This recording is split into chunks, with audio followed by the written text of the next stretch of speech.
ఏమండి ఆవిడ పేరు అంటే there is a different meaning for కాయలు పళ్ళు ఇన్ తెలుగు అండి, but it is a good meaning only. So I wish welcome to Telugu.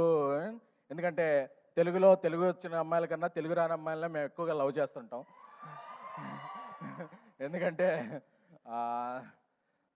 Telugu వచ్చిన అమ్మాయిలు ఎంకరేజ్ చేస్తే ఏమవుద్దో తర్వాత నాకు తెలిసింది.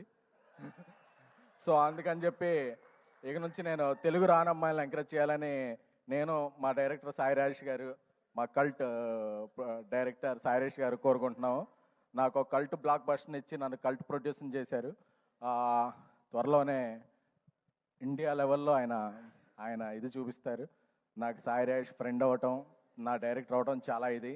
అలాగే మా ఇక్కడికి వచ్చిన సండే ఈవినింగ్ వచ్చిన అందరికీ నమస్కారం.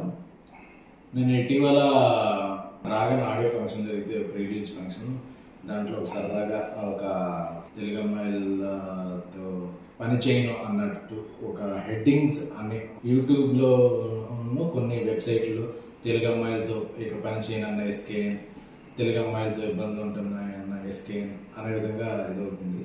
ఈ మధ్యకాలంలో తెలుగు అమ్మాయిలు ఎక్కువగా ఇండస్ట్రీకి పరిచయం చేసిన అతి కొద్దిమంది నిర్మాతలు నేను ఒకరిని. రేష్మ, ఆనంది, మానస, ప్రియాంక జావల్కర్, వైష్ణవి చైతన్య, ఐశ్వర్య, కుషిత, వీళ్ళందరినీ ఇప్పటివరకు ఇంట్రడ్యూస్ చేయడం, వర్క్ చేయడం జరుగుతుంది. అలాగే నెక్స్ట్ రాబోతున్న సినిమాలో హారిక, ఇంకొక కొత్త అమ్మాయి, ఇలా ఒక 8-9 మంది అమ్మాయిల్ని పరిచయం చేశారు. అలాగే ఈషా రెబ్బ, ప్రియా వడ్లమాని, ఈ మధ్య ఇనయ్య, ఇలాగా ఆల్రెడీ ఇంట్రడ్యూస్ అయిన ఒక 4 అంటే 12-13 అమ్మాయిలతో నా కెరీర్లో నేను పనిచేసింది 80% తెలుగు అమ్మాయిలు. సో నేను టార్గెట్ పెట్టుకున్నా, నేను తెలుగు జర్నలిస్ట్గా నా కెరీర్ స్టార్ట్ చేశాను కాబట్టి నేను అనుకున్న టార్గెట్ ఏంటంటే ఒక 25 మంది అమ్మాయిలు, వాళ్ళు వేరే ఫీల్డ్, హీరోయిన్గా, రైటర్గా, ఆర్ట్ డైరెక్టర్గా, ఎగ్జిక్యూటివ్ ప్రొడ్యూసర్గా, డైరెక్టర్గా కూడా నాకు తెలిసిన సర్కిల్ నుంచి 25 మంది తెలుగు అమ్మాయిని నా పరంగా ప్రోత్సహించాలి, ఎంకరేజ్ చేయాలని. అంటే మనం పరిచయం చేసిన వాళ్ళందరూ టాప్కి వెళ్ళిపోరు, అందరూ బాటంకి వెళ్ళిపోరు, బట్ మొదటి అవకాశం ఇవ్వడం అనేది ఒక ఇంపార్టెంట్. సో ఇప్పుడు నా నెక్స్ట్ 3 సినిమాలు తెలుగు అమ్మాయిలే. అందులో ఆర్ట్ డైరెక్టర్ తెలుగు అమ్మాయి, ఎగ్జిక్యూటివ్ ప్రొడ్యూసర్ తెలుగు అమ్మాయి, రైటర్ కూడా తెలుగు అమ్మాయి.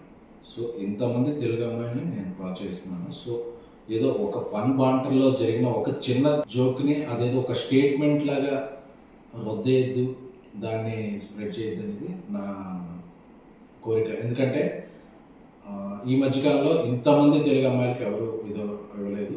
ప్లస్ నేను దాన్ని ఒక ఉద్యమంలా ముందుకు తీసుకెళ్తున్నాను కాబట్టి ఏదో ఒక జోక్లా తీసుకున్న తప్ప దాన్ని ఒక స్టేట్మెంట్లా తీసుకుని ఇక తెలుగు అమ్మాయిలకి అవకాశం ఉంది. ఎందుకంటే నేను చేస్తున్న సినిమాలు, చేయబోయే సినిమాల్లో కూడా నా ఫస్ట్ ప్రిఫరెన్స్ తెలుగు అమ్మాయిలకే. సో దీంట్లో ఇక ఎటువంటి ప్రచారాలకి తావివ్వద్దని కోరుకుంటున్నాను. Thank you.